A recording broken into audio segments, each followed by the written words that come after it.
Welcome everyone to Citizen Diplomacy International.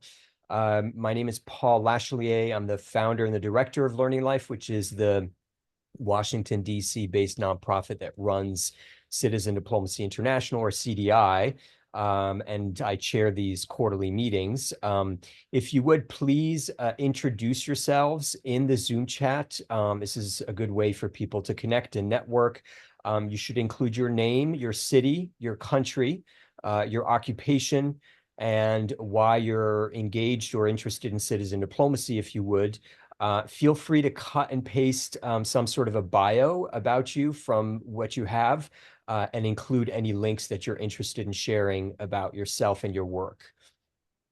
So I included in the Zoom chat some information about CDI. To give you some sense of the background, we've been in existence, I think, since somewhere around 2019. And this is I think our 23rd quarterly meeting. And we are essentially devoted to kind of engaging people in learning and sharing about the research and practice of citizen diplomacy across the world, but with an eye towards ultimately building a more vibrant global citizen diplomacy sector for a more participatory, equitable, and sustainable world.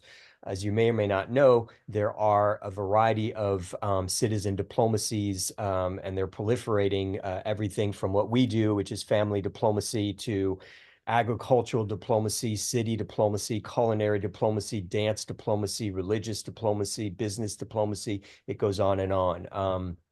And so the idea is to try to kind of organize this burgeoning sector across the world and advance the field. So there are a variety of, I posted to the Zoom chat, a variety of ways in which you can connect with us. If you're not on our email list, you can join just by sending to that blank email to Citizen Diplomacy International plus subscribe at googlegroups.com. You can also connect with us on Facebook and LinkedIn, and you can follow our YouTube channel. And then there is also a broader democracy and diplomacy community, which you're welcome to join, and the link is there in the Zoom chat. So with all of that said, I'm going to introduce our speakers, but actually, before I do that, I think I need to take a screenshot of everybody at some point in our meeting, and I figured this is a good time to do it. So if you can, for those of you who do not have your cameras or cameras on, if you could turn your video on, I'd much appreciate it.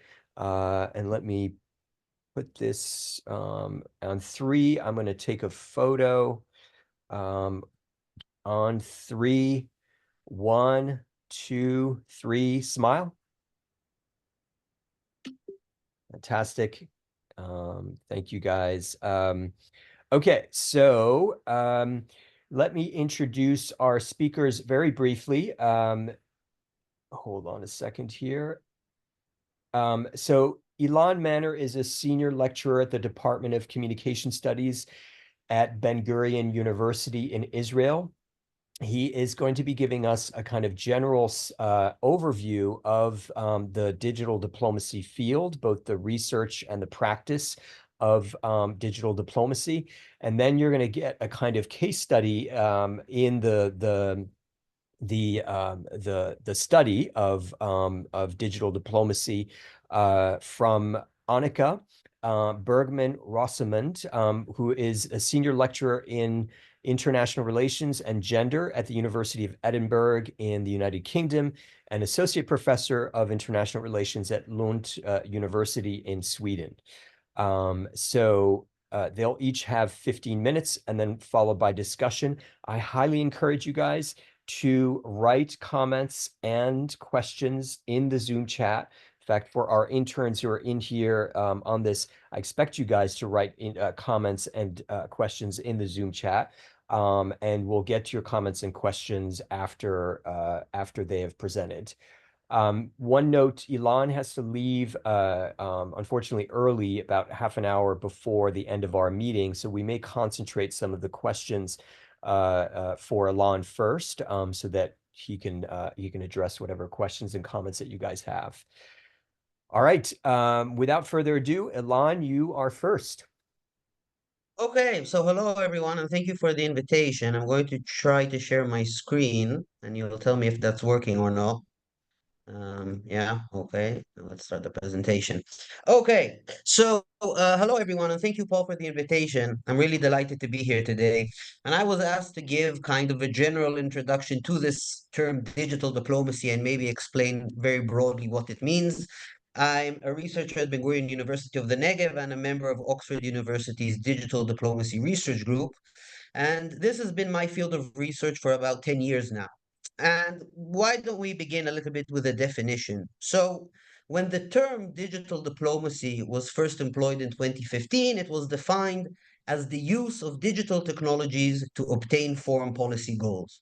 Now, this, of course, is a very broad definition that refers to many different kinds of technology because you might talk about how you use social media to obtain foreign policy goals, how you would use a Wikipedia page to obtain foreign policy goals, or even how you would establish embassies in virtual worlds. And as we'll see, I'll demonstrate some examples for all of these different forms of digital diplomacy. But really, as a field of research, as a field of inquiry, scholars in the world of digital diplomacy tend to ask four broad questions. First, how do diplomats leverage digital technologies to obtain concrete foreign policy and diplomatic goals? So, for instance, an interesting case study would be how is Ukraine using websites and social media in order to raise and galvanize support for its war with Russia? Another question that we might ask in the field is how do digital technologies impact traditional diplomatic processes? So, for instance, negotiations. Can diplomats conduct sensitive negotiations via Zoom? Can you have nuclear negotiations or Zoom, or do diplomats have to be in a room in order to negotiate? Another question that we might ask is how do digital technologies reshape power relations between states and publics? So you've got states and diplomats on the one hand, but you've got connected publics on the other hand. And publics can be citizens, publics can be diaspora members, publics can be a network of activists that decide to come together. So a question we would ask is, does social media or does the internet enable publics to exert power over the state and actually influence diplomacy? And finally, the main question is kind of, do digital technologies facilitate or disrupt diplomacy? At the end of the day, the digital revolution, has it enabled new forms of diplomatic practices? Does it make diplomacy more efficient, or is it getting in the way? Is it creating more problems than benefits? And we can actually look at the timeline of what you might call the digitalization of diplomacy. So, kind of a long term process in which digital technologies impact the world of diplomacy. And a lot of scholars argue that digital diplomacy started around 2008 when Sweden launched its virtual embassy on the virtual world of Second Life. I don't know how many of you have ever been on Second Life, but this is a virtual world where you can create an avatar for yourself and engage with other people. You can go and have coffee, you can see a movie.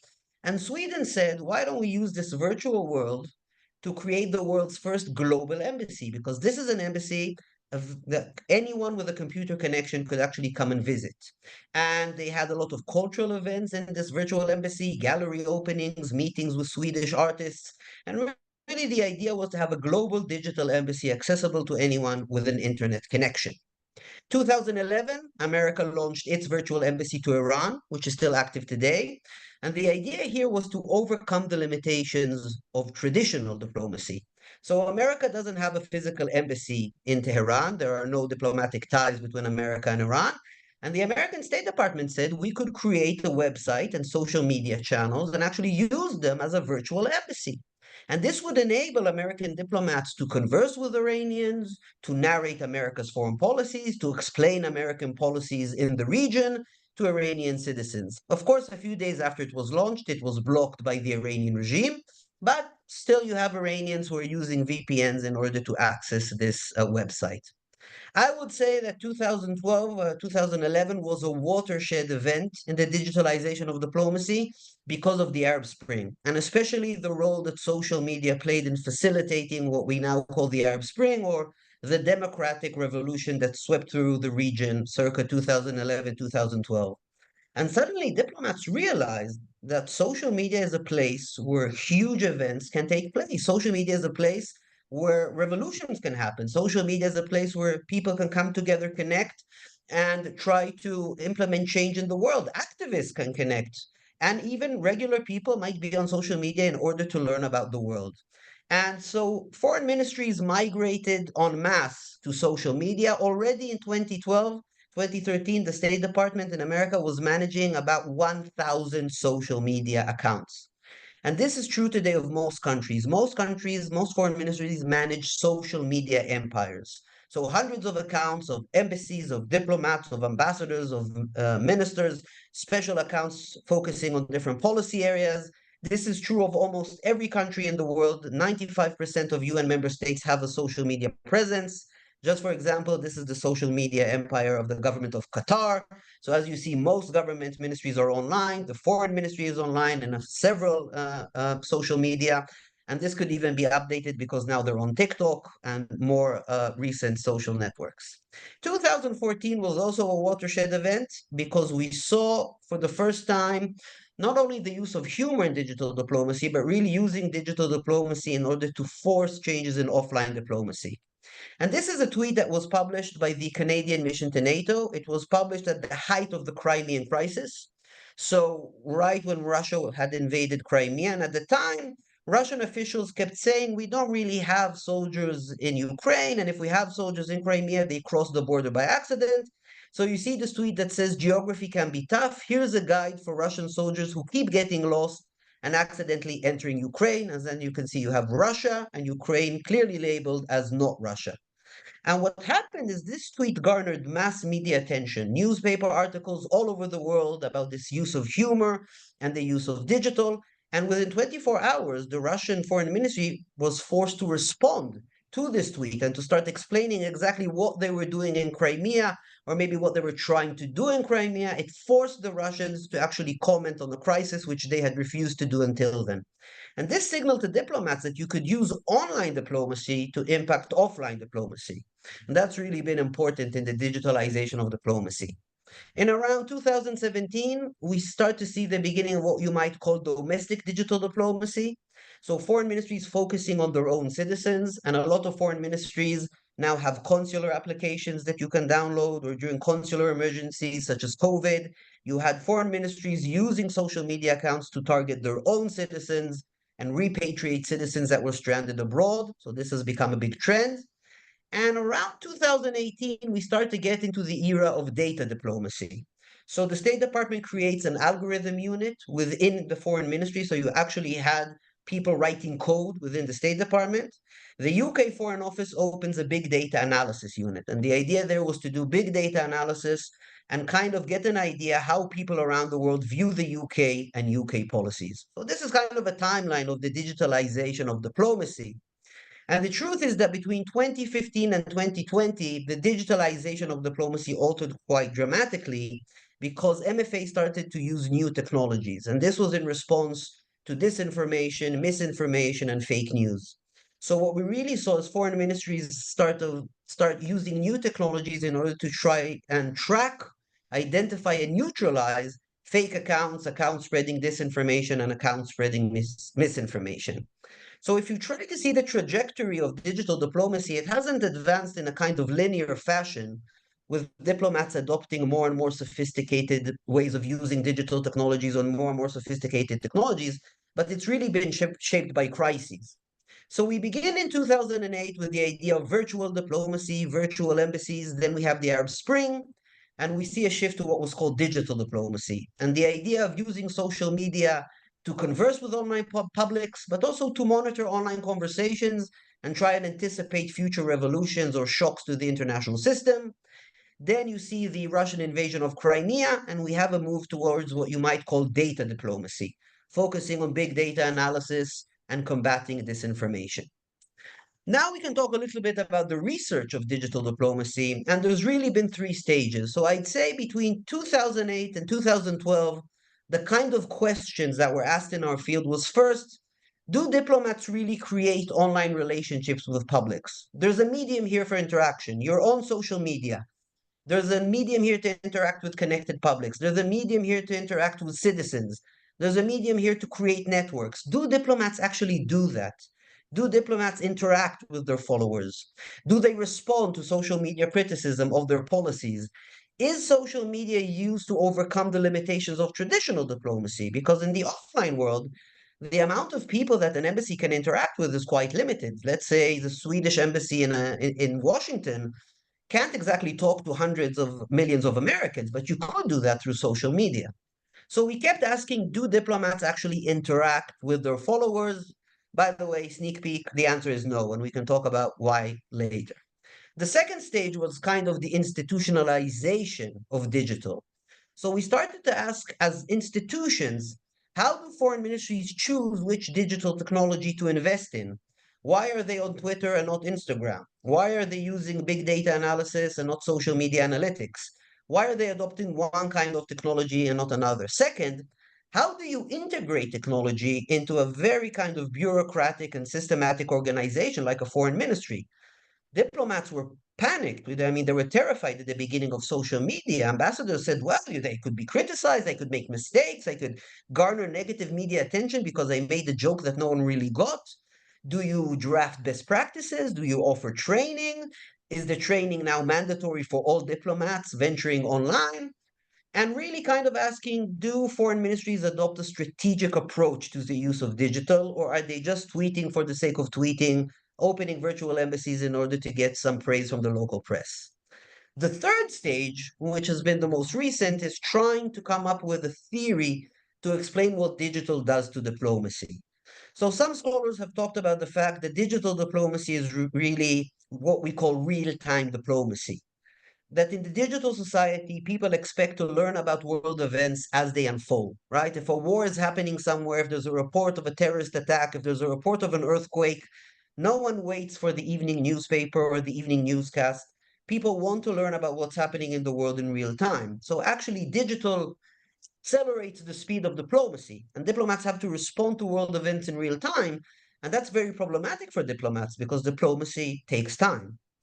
Another way of looking at digital has been through the lens of digital disruption, that in some way digital causes disruption in diplomacy.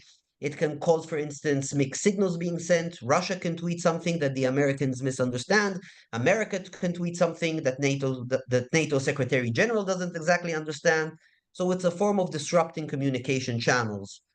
And there's also been this idea of hybrid diplomacy. And I'll give an example in a minute of what this is, but this is the idea that we now live in a world where online and offline diplomacy mesh together and kind of interact with one another in dynamic ways. The most recent, I think, has been this theory of domestic digital diplomacy, that a lot of what diplomats and foreign ministries are doing with digital technologies is actually talking to their own citizens, trying to explain foreign policy decisions to their citizens, and really trying to rally citizens in support of the foreign ministry and in support of diplomats.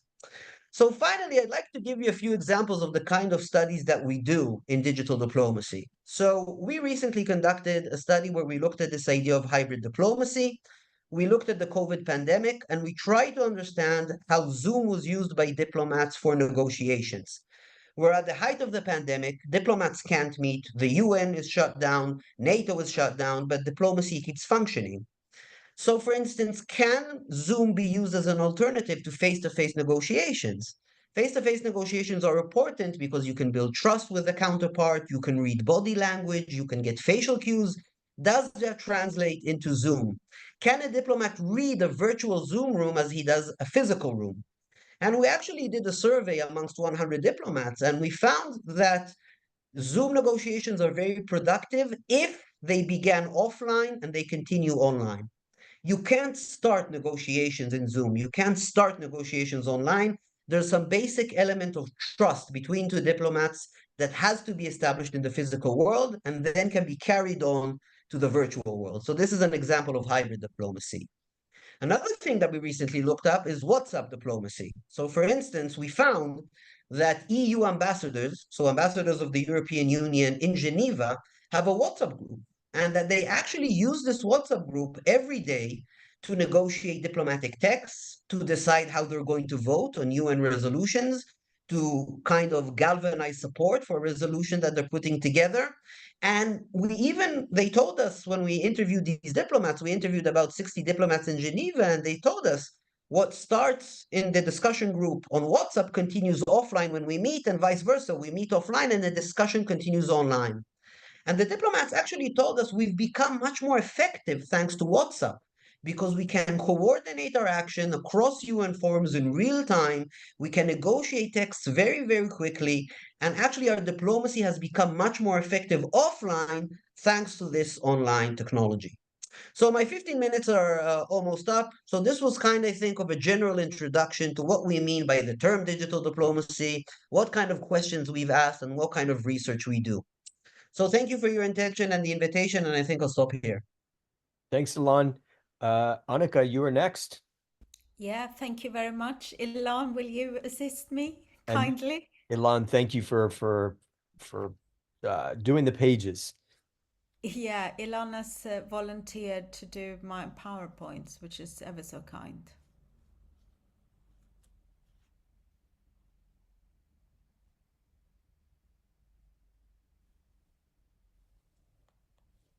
And while he's bringing that up, I just want to again encourage you guys to write your questions and comments in advance in the Zoom chat. Okay, so what I'm doing here today is to pull out some of the themes of a recent book that I've written with two of my colleagues at Lund University in Sweden. So actually all these references to Sweden are quite helpful, Ilan, because there is a theme here, I think. And just to flag up that this book is actually open access, so anyone could download it should you wish to do so.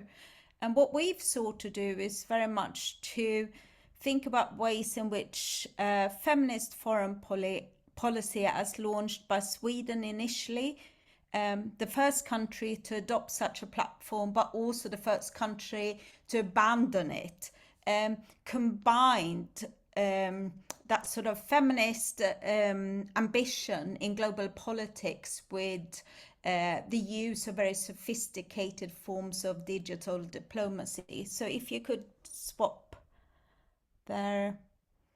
And so really then the aim of our book is very much to look at this co-constitutive relationship between feminist foreign policy and digital diplomacy. And right from the start in 2014, there was a lot of emphasis on not just communicating feminist foreign policy offline, but also using social media in order to kind of project whatever ambitions and plans that the Swedish government at the time had in terms of making the world a more just place in accordance with feminist principles. And I think we can actually swap over already. And one thing that we might want to remember here is that Sweden, as Ilan sort of pointed to, was quite early on very sophisticated in its way of thinking through how to use digital diplomacy. And that, in effect, was something that was then being used in the digital communication of feminist foreign policy.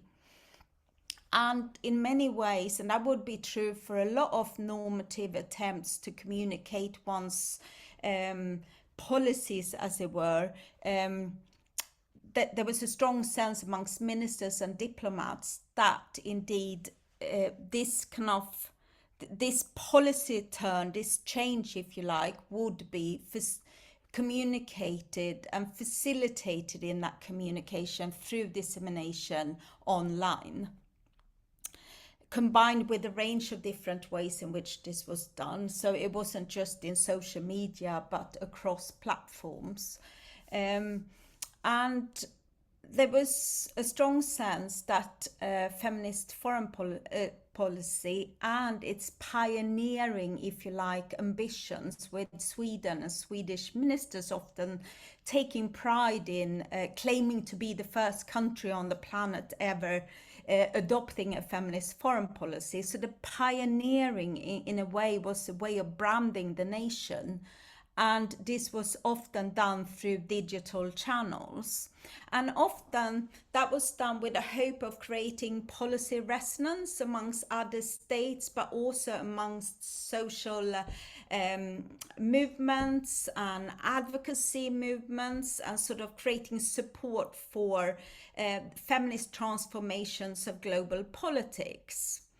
And so what part of what we do in the book is to look at the way in which this particular foreign policy platform gained resonance and traction on social media amongst other countries. And we look, for example, at the way in which Canada, Germany also employed feminist platforms for their foreign policies, following Sweden in so doing, and also using digital platforms in order to communicate those ambitions. But of course, feminist foreign policy and feminist politics more broadly is not something that only gives rise to resonance, but also to a lot of resistance, contestation, sometimes even antagonism. It's not the case that every leader on the planet indeed welcomes a feminist world, a feminist transformation of inequalities and power relations in global politics. And in the book, we look specifically at political leadership, nation branding, and also the employment of digital visuality and visibility in order to communicate feminist foreign policy. You can swap if. Thank you so much. So some of this, I can't sort of put forth perhaps all the central premises of our book, but one of them is that digital diplomacy, as I think has emerged through Ilan's talk, is that it's not something that is apolitical and merely relates to communicative practices. It's also inherently political. And often in a digital environment, that kind of politics of it all, the kind of political and politicization takes root. And that in many ways social media platforms offers critical opportunities to indeed increase the reach and response of foreign policy strategies. And you said that, Ilan, too. It was clear, I don't have to say all of this perhaps, because some of it was said by yourself, Ilan, but it was quite clear very early on that the government at the time, high-ranking diplomats and others, saw the digital as the main way in which feminist foreign policy would be communicated. And this was not just done by the Foreign Office, but also by individual ministers that were very, and continuously were very active in social media, seeking to kind of bring attention to feminist foreign policy. You can move on. So, as noted earlier, and what we claim in the book is indeed that feminist politics, let alone feminist foreign policy, is indeed an inherently political practice that can at times generate a lot of discomfort. And I'll show you a few pictures in a bit. Amongst those who perhaps are less convinced of gender justice and feminist transformations as being productive platforms of just forms of foreign policy. So it's highly politicized and at times a contested way in which to do foreign policy, not the least feminist foreign policy. So we can move again. I'm moving fast here. One of the chapters in our book, and this is very much in line with a lot of the research going on within the wider field of digital diplomacy, is to look at feminist foreign policy as quite a clever nation brand, a brand that was being produced through the employment of marketing techniques that we often see amongst big business and in other sectors of the economy and of political community, and indeed seeking to kind of find reputation, recognition within an increasingly more competitive attention economy where there are so many actors. both state actors but also other non-state actors competing for space. So by sort of thinking of feminist foreign policy as a nation brand, the Swedish government very much sought to increase visibility and recognition. And in so doing, they rather cleverly draw upon Sweden's state feminist tradition, which is a long standing tradition of doing welfare politics, and sought to externalize that tradition and communicate it globally. So that feminist foreign policy in a way was rooted also in what was happening domestically. And so it was a way of sort of digital channels provided a very productive way of communicating these values.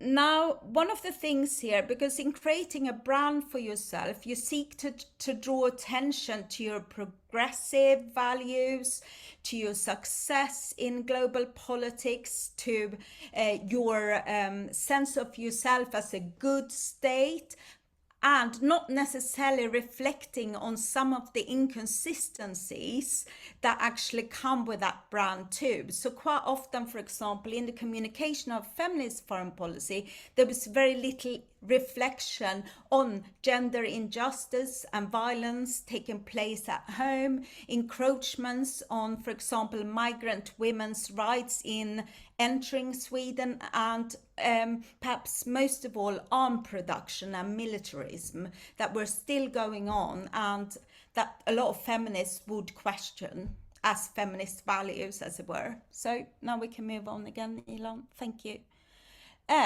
So one of the things that perhaps will be interesting is to know that, of course, feminist foreign policy resonated with a number of global audiences, not just states, but also a number of feminist NGOs and digital advocacy networks that very much sought to bring feminism to global relations. And this is something that Sweden rather cleverly picked up on. So in the book, we claim that Sweden employed hashtag feminism, which is a fourth wave feminism that very much came to be in 2012, when feminist transformations more and more were indeed communicated digitally, and where we had networks of advocates engaging in feminism online.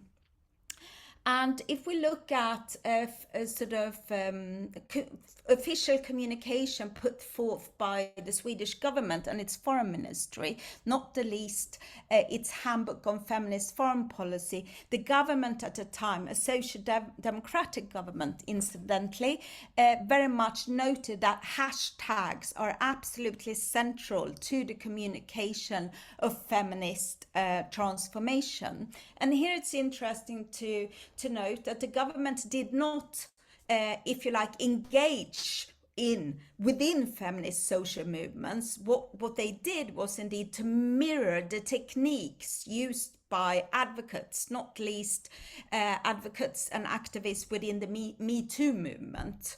And Me Too often figured in digital communication launched by the Swedish government as a very good way of producing solidarity across borders. I think I'm running out of time, so I'm going quickly on to one of the cases that we look at, and this is also pertaining to Iran, so that's quite interesting given that you were also talking about Iran earlier, Ilan. But one of the things, of course, that can happen in the context of digital communication and projection of your foreign policy is that it can create contestation. It's not only going to give rise to support and emulation. So what happened in 2017 was that a Swedish delegation of ministers, high-ranking ministers and diplomats, went on a state visit to Iran. The women amongst those visitors, and those were high-ranking ministers, for example, Ann Linde, who then became the foreign minister of Sweden.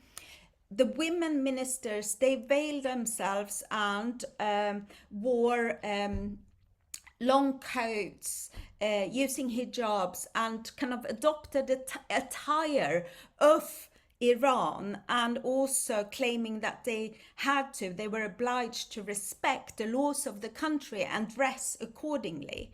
Of course, this was a very productive platform for opposition and contestation, with a lot of opposition parties and also feminist groups within Sweden contesting this move, pointing to the very fact that feminist foreign policy was indeed inconsistent. And it should be said here that this incident, this visit, went viral with a lot of engagement.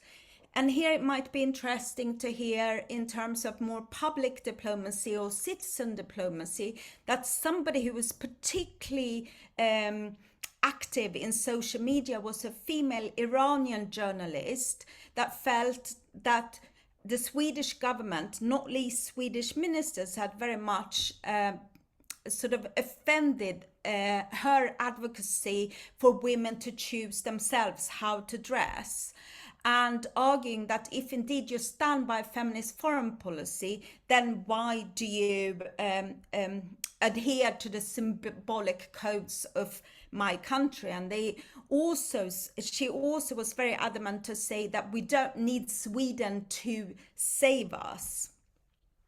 The opposition parties, they said indeed that this was an example of how feminist foreign policy, as digitally communicated, was in part an embarrassment to Sweden, something inconsistent and shallow. This resulted in Ann Linde, the Minister of Trade at the time, and subsequently the Swedish Foreign Minister, announcing that on a forthcoming visit to Saudi Arabia, she would not adhere to these dress codes. But if we could just look at the picture, perhaps. So this is a picture that went viral and was not only communicated across social media, but in a lot of online editions of newspapers, questioning the sort of logic of feminist foreign policy.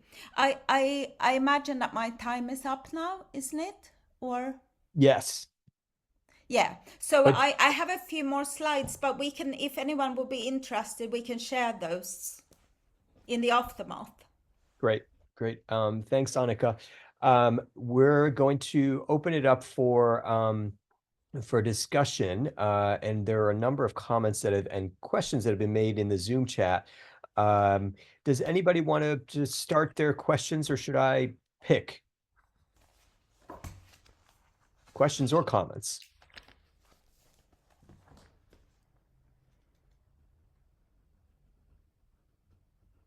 All right, if nobody jumps in, I'm going to start with Begum's question here.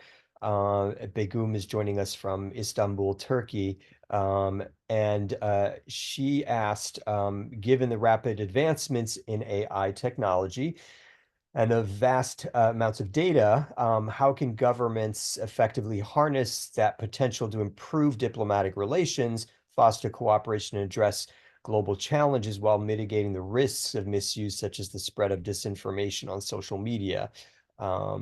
So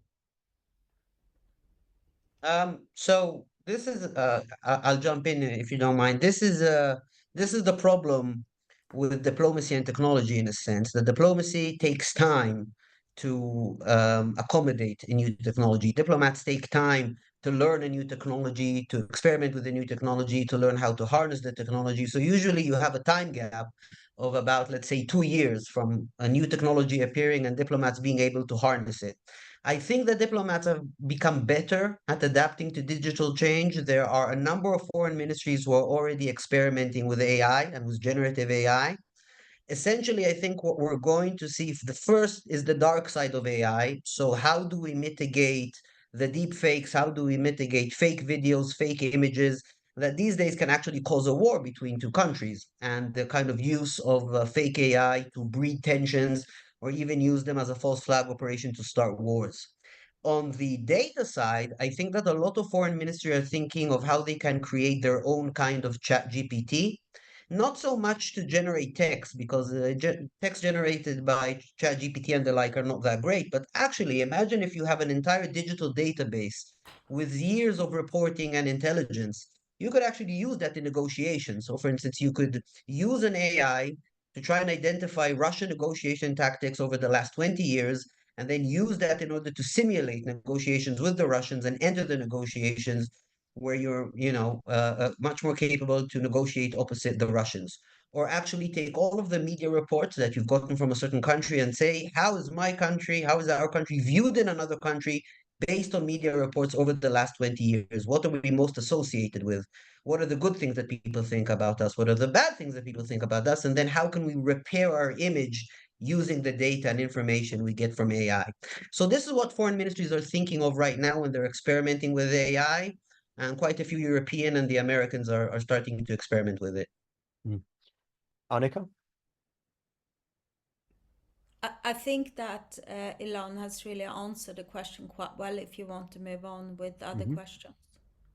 So a related question, and it's actually a question I posed, and this has come up in other conversations with in these CDI meetings, is this phenomenon of generational change. Ilan, you noted, of course, that it takes a little while for people to learn new technologies and adapt and harness those. I would imagine it's all the more difficult for people who are older and less used to those technologies. And I would imagine that the top diplomats tend to be the oldest. And so as they retire and as new generations come on, the question is, does digital diplomacy become more salient and consequential, so more common and consequential? And yeah, so. Ilan, do you want to start and then I can come in? Sure. I think there was a stage of adaptation where you had generational gaps. We did a study where we interviewed what you might call digital natives, so diplomats born after 1984, and we also interviewed diplomats born before 1984. And we found quite a lot of differences. So actually, they used social media in quite similar ways, but they ascribe different values or value to what was being said on social media. So the older diplomat said, yes, when I tweet, I get a lot of comments, but these are just trolls. These are people who have no life. Why are they commenting on a diplomatic account? I'm not interested in it. And the younger diplomats were saying, well, we use the comments in order to plan our digital strategy. We use the criticism and communicate it to headquarters to say, we've got a problematic policy here and we're getting so much blowback. You should be aware of this. But I think that digital has now become embedded into the very fabric, into the very DNA of diplomacy. And the senior diplomats now, if they're 50 years old, they've been dealing with digital for 15 years. They're getting used to it. So, yeah, I think that these generational gaps are becoming smaller and smaller now over time. Annika, over to you. Yeah, thank you very much. I would agree with that. And I think you can also, you could probably measure the level of engagement. So, myself, for example, I've followed a lot of the kind of Swedish female um, ministers and the ways in which they've um, come to use digital and social media. And not the least, actually, the very person that we saw a picture of, Anne Linde, who was quite modest in the way in which she communicated, but who's now constantly on social media projecting her values, norms, and also her whereabouts, if you like. So I think there is a generational shift, but like you said, Ilan, I think that this is very much part of what diplomacy is about. It's very difficult, even if you're not the slightest keen on it, to kind of decide that you're going to refuse. I do think that some, and this would probably go for citizen diplomacy or kind of any form of diplomacy, that of course there are generational gaps or differences in what social media channels you might be using. So a lot of very established Swedish politicians and top diplomats tend to be more Facebook um, driven still, whereas you wouldn't see the more kind of cutting edge younger ministers, whatnot, using that platform. So I think that's quite a big difference. Mm, mm. Um, Trevor, if you could explain your question a little bit or elaborate your question, I'd much appreciate it. Yeah, the first one, or I didn't know which one you're referring to. Well, the first one, yes, but Yeah, you could also absolutely. pose the second one if you'd like. Yeah, absolutely. They're kind of I kind of guess related. I was kind of wondering, do you think the implementation of humor when it's coming across, like I know the Ukrainian one was kind of, they took over Crimea, so it wasn't, I mean, it was technically an ongoing conflict, but it wasn't an all out, full escalation of war. But I was just wondering your opinion, kind of, do you think implementing that is just simply a new strategy, or is it kind of, in a sense, need to be used very carefully so that you don't kind of make jokes or make humor about an ongoing conflict? I was just wondering your opinion. Yeah, and I guess I mean, Um, does humor blow up in people's faces Yeah. when it's Yeah. when they try to use it? so I'll just start by saying that I think that foreign ministries have become very strategic in their use of humor, exactly because of this possibility of blowback. So you have the Russian embassy in the UK, and when they started using humor during the Crimean annexation and during the Crimean War, it was received very negatively by the British public. It attracted a lot of negative media attention. Why are you making jokes when you're killing people? This isn't diplomacy. This is terrible what you're doing. Other countries, I think, strategically use humor to create an online brand, as Annika was saying, to create a kind of a sense of an online identity. So if you take Ukraine, for instance, the Ukraine's tone, Ukraine's online persona is kind of a combination of bravery, how you brave Ukraine is, and humor. And it's very violent humor. It's a lot of humor around them attacking Russian soldiers and their successes on the battlefield, but it's become almost part of the persona of Ukraine. And I think this is really important about what Annika was saying about nation branding. On social media, the nation state comes alive. The nation state has an official account. The nation state has an official tone. And people begin to associate the content and the tone with the state itself. So, what Ukraine is trying to do by using humor is saying not only are we brave, but we can even mock Russia and we can even mock what Russia is trying to do to our country as we fight against them. Over to you, Annika. Yeah, do you mind showing that picture of the Swedish ministers towards the end of my presentation? Because I think this captures very much the use of humor where the women are signing. So it's further on. Yeah, there's quite a lot there. So this picture, if we just go to the last one, The with Trump. forward, the one of Trump. Oh, sorry, the one with Trump. So that's a picture of when President Trump signed a decree on the global gag rule, if in 2017. If we go back to the Swedish one, so here we see the Swedish Minister of Development at the time actively using humor, irony, and visual image in order to contest the ways in which not only the Trump decree, if you like, was being signed, but all those men in the room, in effect, making encroachments on female bodies. But sort of taking issue with that and kind of bringing her staff in and then using this image in social media. So this went viral and it was quite a lot of contestation and kind of backlash against the use of humor not least in the US, versus this kind of picture. But it was, in a way, quite an effective way in which to, if you like, bring this decree, the kind of prevention of funding NGOs that support abortion as sexual and reproductive health globally, onto the global stage. So that I think is an important example. Thanks to you both. There are a couple of questions here from folks. I think one is in Sri Lanka and Abdul, I know, is in Ghana. And they have to do with kind of the relationship between digital diplomacy and civil society. I just want to read to you what Abdul wrote, and then Abdul, you're welcome to comment.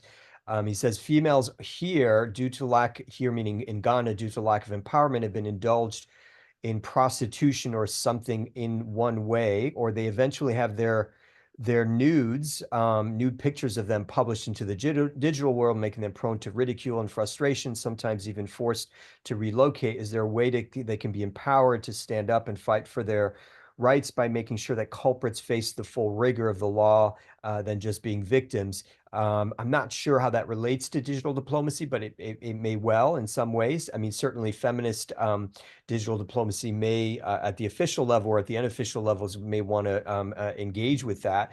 But Ajit here from, I believe, Sri Lanka, if I'm getting it wrong, and you guys are welcome to chime in once I'm done reading your comments, says, I would like to know how digital or citizen diplomacy connect grassroots communities and global actors towards secure human rights of excluded groups in any particular society. So those two comments clearly kind of get at excluded groups, disenfranchised groups, and the ways in which they may have some sort of voice or play in digital diplomacy. And so if you can speak to that, Elan and or Annika.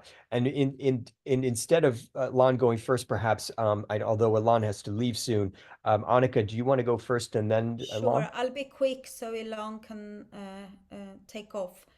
Um, I'm thinking that I think if we think of prostitution as a form of gendered violence, and if we think that the dispersion of nude pictures without the women's consent, um, if that is happening, and if it's happening through digital communication and social media, then I think, to my mind, that's a form of violence of sorts. It's a form of psychological violence. And I don't think it's entirely confined to one particular group. I mean, we do know that young individuals, both young men and women, are being sort of at times photographed in compromising ways, and then are being tormented. So in a way, I would like to say that this is a way to think about the dangers of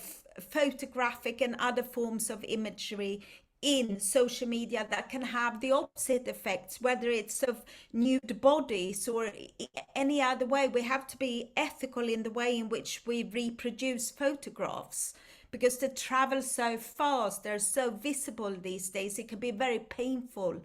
Like, it's not always clear that you should always show the victims of war or genocide. That indeed might be something that adds to the trauma of those who actually live through a war or a conflict. In terms of how civil society can also benefit from digital diplomacy, one of the initiatives that we did examine in our book was indeed Sweden's effort to address the gender gap on Wikipedia, where most entries are written by men about men's experiences and men's histories and their stories.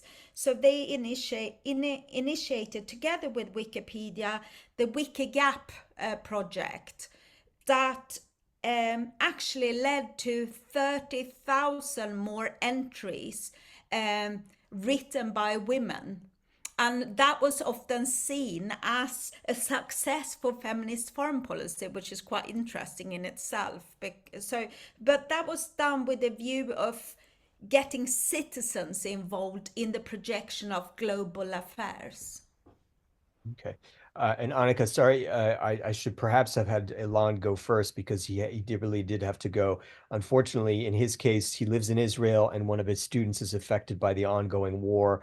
And so he had to meet with that student. So uh, Giles Scott Smith is with us, and from joining us from the Netherlands, and is a professor of diplomatic history. And I'm wondering if you at some point want to chime in to some of the questions in the discussion. Do you have thoughts on this in particular? Given that you're interested in citizen diplomacy. Giles, I'm interested in seeing if you have any thoughts on the opportunities and the dangers or threats for civil society organizations looking to influence diplomacy. Yeah, thanks, Paul. I really enjoyed both presentations, so thank you very much, Annika. And sorry, Ilan had to go. Um, yeah, I'm sorry Ilan had gone because I think he would have had a lot to say about this question. But one area that does interest me, and this is going a bit off track, but it's still deeply relevant, I think, is the power of the tech corporations themselves. That we're talking about digital services here that are being provided as if they're being provided benevolently, when of course we all know that they're being used to gather information on us. There is a business model behind this digital technologies, and there are very, very rich and powerful corporations that are running them. And one phenomenon I found quite intriguing is the kind of pseudo-diplomatic status of those tech bosses. And we're predominantly talking men, and we're talking a handful of people who have started to quite visibly and vocally take on diplomatic roles, whether we like it or not, and sometimes quite farcically, where we can dismiss the rantings of an Elon Musk. But I also feel, yeah, can we? This is someone who doesn't just come up with apparent plans to solve the Ukraine-Russia war on X, but he's also launched a whole satellite system up there, Starlink, I think it's called, which is making us increasingly dependent on his corporate whims. And I found this kind of big, you see what I mean? It's kind of the context behind the empowerment, which I think is definitely part of the story, and the risks at the citizen diplomacy level. But that wider kind of global corporate or Silicon Valley corporate is more accurate. I find particularly intriguing and worrying, I must say. Mm-hmm. Other thoughts here on this, what Giles just brought in is the kind of broader technological basis for digital diplomacy and who owns that, and what implications that has for the quality and the quantity of discourse on different digital media. And so I'm wondering if you guys have thoughts on this from any of you. This is intended in part to be an open discussion about those things. Begum, Begum is joining us from Turkey, and I don't know if you can hear us, Begum, but so he's a political scientist, but it actually deals to some extent with the tensions between free expression and state power to some extent in Turkey. And I'm wondering to what extent you can chime in on this. I guess from your perspective in Turkey, and kind of more broadly, if you would. Mhm. Well, um, I think I don't have much to say about the dominance of big corporations in the political discourse in my country, because we are dependent on the external, companies, as you all know. But in Turkey, there's a government pressure on both conventional media but also on social media. So I think this undermines the diversification of alternative voices, and it's not only threatens democracy, but also I think it threatens diplomacy as well, because freedom of speech on social media is important. I don't know, I cannot, express myself clearly, but I just summarized this in that way. Mhm, mhm. Thanks, Begum. We've got here some folks from different, coming from different places, and I'm wondering, and I'm probably going to butcher your name, but Dijen Kebudayan.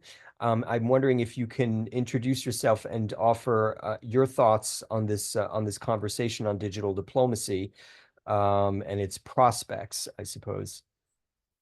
Oh, and we may have lost him. So some people have relatively weak internet connections, unfortunately. Speaking of kind of the technological capabilities here. Uh, Ajith is, I think, still with us. Ajith, I don't know if you can hear us. You're in Sri Lanka at the University of Colombo and a senior lecturer there. And I'm wondering if you want to share on the discussion thus far. Okay, thank you. Am I audible? Yes. Yeah, thank you very much for having this session. Actually, really, it is very interesting because and now I am just thinking about I have to continue research on this area too, because normally I'm interested in human security aspects. In this context, I would like to share what we experienced in last 2 years when Sri Lanka was facing public unrest on the government policies, or especially the governing policies of the government of Sri Lanka, because you may heard that how that event, and then the public came into streets, and then event was globalized via social media and other platforms, because government censored the whole avenue in the kind of legitimate avenue that didn't link to the global communities, but people got into their Facebook, Twitter, and then other platforms, and even Facebook live streaming, and then it went to everywhere in the world, right? Then you got how public mass is powerful in that sense, even though the government censoring and then banning the access of internet and so the technology, there's an interruption of the internet signals Access. and all. Mhm. Yeah, actually, that's what I am asking, because Sri Lanka, we have excluded communities, is very, very varied communities like minority people, and then the socio-economically excluded groups like based on caste, and then other socially constructed identities, and also LGBTQ communities, right? Then I would realize, because I realized in last 2 years, especially Western community got very close attention on Sri Lankan developments and issues that the general public facing through the digital channels, not the government traditional or conventional diplomatic channel, because always they are holding that information. They are not giving the real information to the international community. Just they are pretending that is going very smoothly, and then peace and security is in place and democracy is well secured. But the reality is something very much different from what the government's trying to figure it out, right? I hope you can understand what I am trying to explain. In that sense, in that context, I think digital diplomacy or citizen diplomacy makes like networking with one-to-one, not to because if you look at 20 or 30 years back, then you can't release your feelings or interest into internet, the global community. It's limited, even because you don't have channels, because you need to get a news agencies approved or something like that, but the news correspondents are not available. But nowadays we have in our uh, own, we can disseminate our interest, and then we can have blogs and then write on our wall and Instagram and so on. So then people in outside world, I'm referring to Sri Lanka, then outside world can understand what is really is happening in Sri Lanka. Then that is what I think we were able to protect our basic human rights because of digital or citizen diplomacy. That's what I want to make this comment on here. And I'm interested to continue research in this area because it is very interesting, because Anika said that the feminist view of this feminist diplomacy and then its relation to digitalization and so on. So that's what I'm very much interested. Thank you very much. Mm-hmm. Ajit, thank you for your perspective from Sri Lanka. It sounds like from your perspective, digital diplomacy has been a boon, regardless of kind of technological constraints, and of course state constraints or squashing of that. It has opened up possibilities, particularly for kind of marginalized communities, and that's good to hear. We do have, I think Eve is joining, Eve Bashanga, and I'm wondering if you, because you've joined us for a number of our meetings, and you are a professional diplomat, as I understand, if you could offer some perspective on the discussion thus far with regards to digital diplomacy. You're coming from the Democratic Republic of Congo, you're based in Argentina. If you can give us some sense of the ways in which digital diplomacy has been used by your country and your own relationships with civil society and citizen diplomats. Well, Paul, thank you so much, and thank you for all the participants. And yeah, this is a very sensitive issue. So we may talk about digital diplomacy, but it's very sensitive. And first of all, I will not talking about my country, but I will talk about myself. So the word which came from my mouth is my own, my own. I've been a diplomat for 30 years, and so far I'm the only African diplomat who was in post in the US for 20 years. And after US, I moved here in Argentina. These issues of diplomacy, digital diplomacy, we need really to do more research in the sense that let's go to the reality of diplomacy. Number one is hypocrisy is there, hypocrisy, and there's some lies, they are there.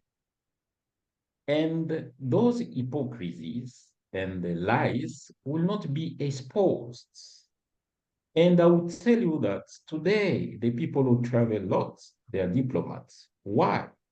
Because we are trying to avoid digital diplomacy. Just for simple information, for me, it will be easier, secure to take a flight and go to my country in the office, write on the paper, and they deliver the information, then using digital diplomacy.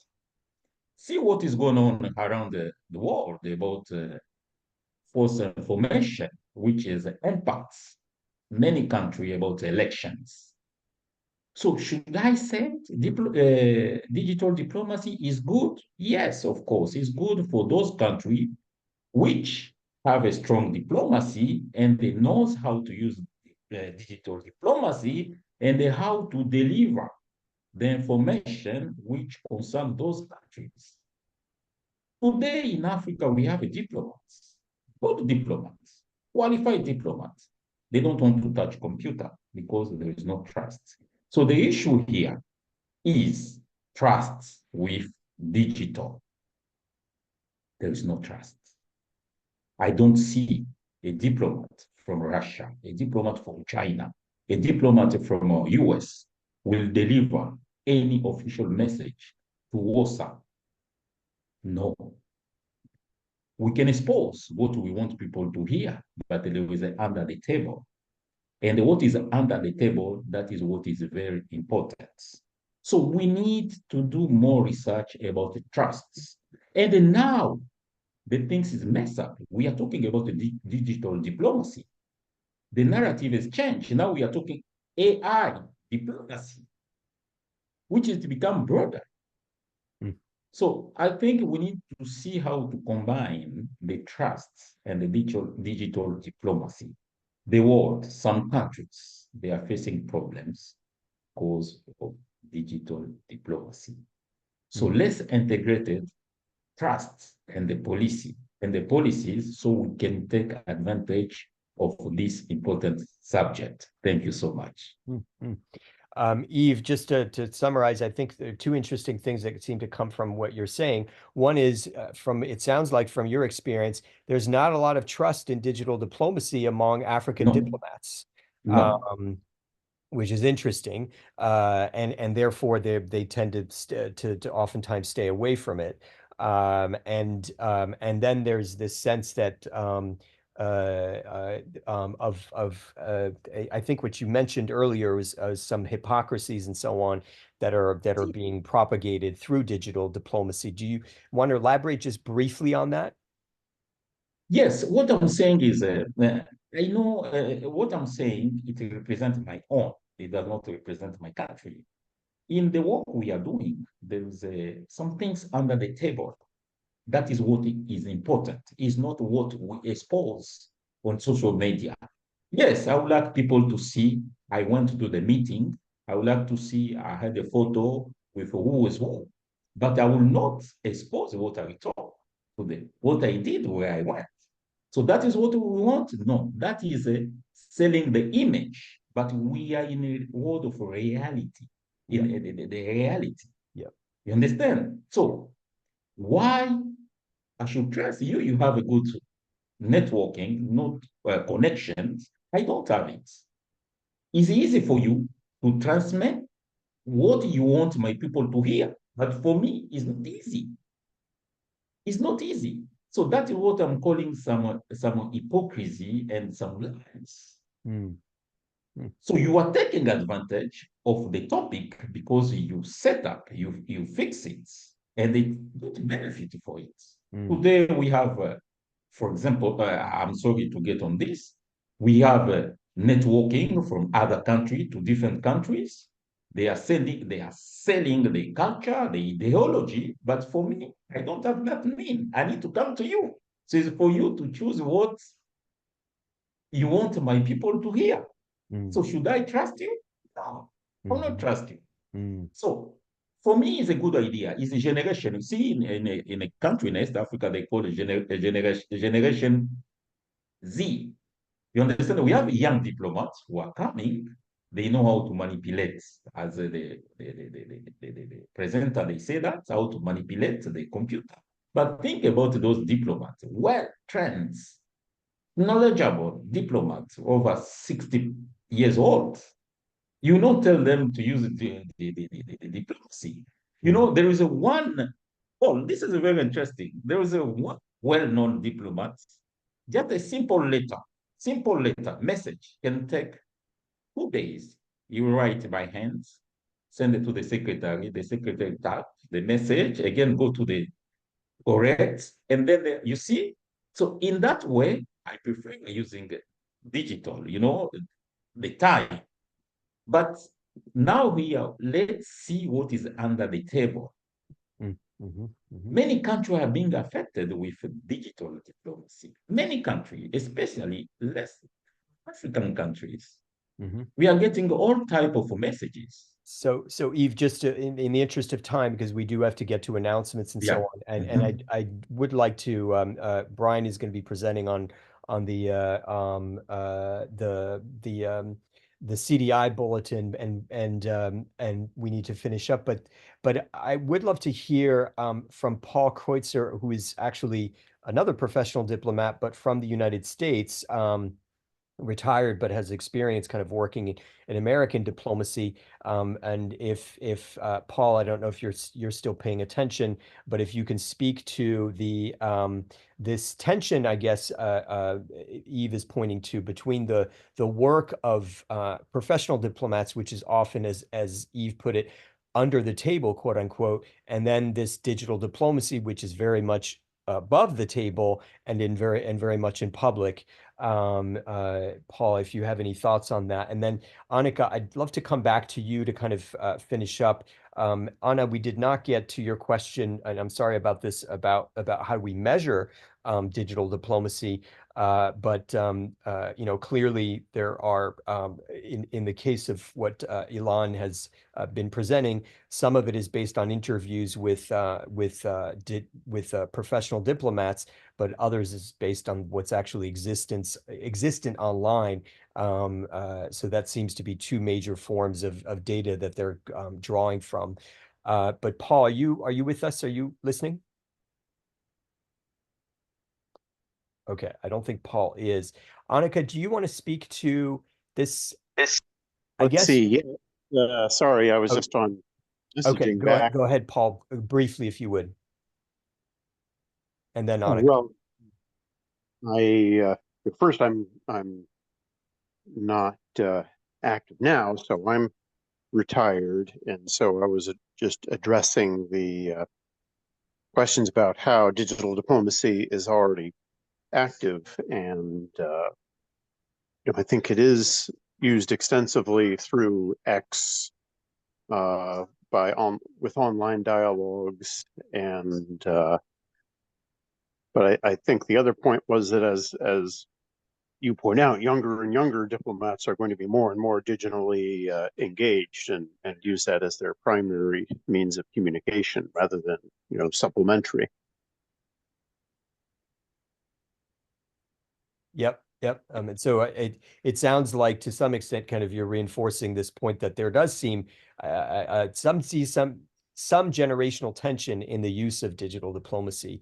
But Annika, do you have any thoughts before we turn to announcements?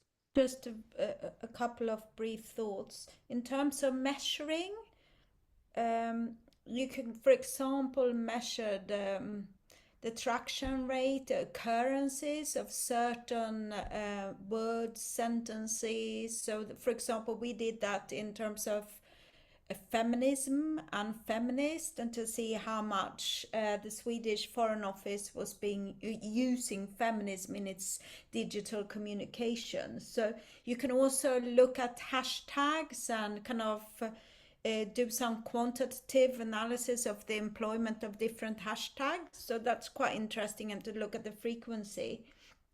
I shared the kind of concern expressed earlier about the kind of neoliberal, very market driven kind of corporate underpinnings of digital diplomacy, and how it would seem that a lot of government, states, organizations very comfortably disregard what kind of platform they're actually using in articulating whatever they want to articulate to audiences.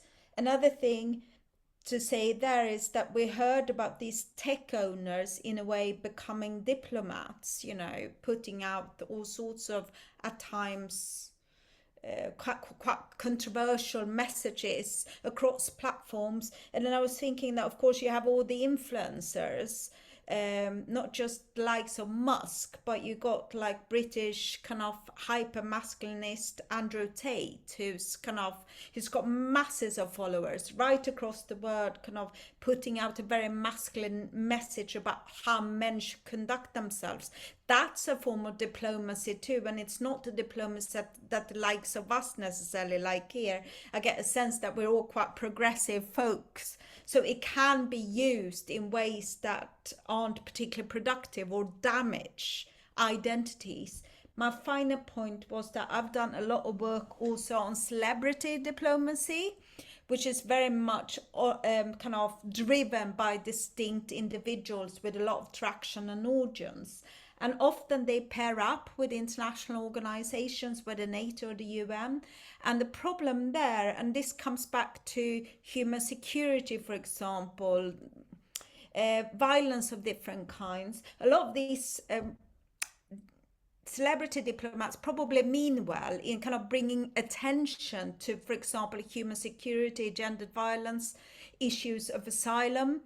But the attention then is being placed upon them rather than the issue of injustice in the first place. So it removes some of that politics. It kind of depoliticizes the injustice. So those were my final points. Thank you.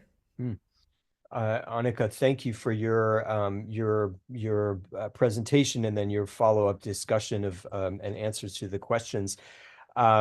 So we are going to switch to Brian Smith. I'm going to share my screen, and we're going to share with you the latest quarterly bulletin of Citizen Diplomacy International. With every meeting, we produce a new bulletin, thanks in large part to Brian Smith. Thanks. Thanks so much, Paul. I think that was a perfect segue, Annika, because we included that article on celebrity diplomacy in the bulletin. And so there's a link to that there. But so this is just the quarterly bulletin where we highlight events and goings on, articles, publications in the world of citizen diplomacy. And start here on the first page. I like this because this is the future. This is a youth assembly that was organized by the it goes by the acronym now AFS, but it was American Field Service, and that actually started after World War II with ambulance drivers from the U.S. side, and I think it's a excellent example of how people who have seen the end product of the failure of diplomacy, who influence the future of conflict and really creating exchange and engagement amongst citizen groups. So you can go on down there. They have a whole lot of information on there. All of these are linked. The other old and well-respected program in the U.S. for student exchange in academia is the Fulbright program. So there's some great information there. There's some grants being handed out. Application periods are starting. And then the second one is also of the moment. It's an actual citizens assembly that was held by a joint Israeli and Palestinian group called Minds of Peace. And that's a very promising organization, and I encourage you to check them out. And if you need training in intercultural and cross-cultural communication skills, the UN Institute for Training and Research has an upcoming seminar on how to do that better in your communities. And then you can scroll on down. So you'll see there Annika's article, Digital Celebrity Diplomacy in the UN Security Council. And unfortunately, Elon did have to leave, but I also included his book down there, Oxford Handbook of Digital Diplomacy. So I think that's a great one-stop resource for everything we've been talking about. And yeah, so if you know of any events or any publications that you wish to share with the group, please do send those to Paul, and look forward to including them in the next bulletin. Great.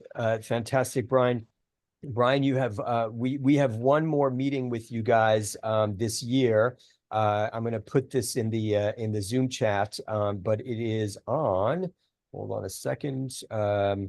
On December 3rd, and I believe that's a Tuesday. And that meeting is on careers in citizen diplomacy. So if you'd like to put that in your calendar, we will be having people who are actually doing practicing citizen diplomacy professionally, speaking from their different vantage points in the world and how they do that. So I encourage you to join then. Thank you guys. For those of you guys who stuck with us throughout, much appreciated. And enjoy the rest of your September and fall, and see you in December. Thanks, Annika. Thank you. Okay. Bye, Thank you, everybody. Paul. Okay, bye.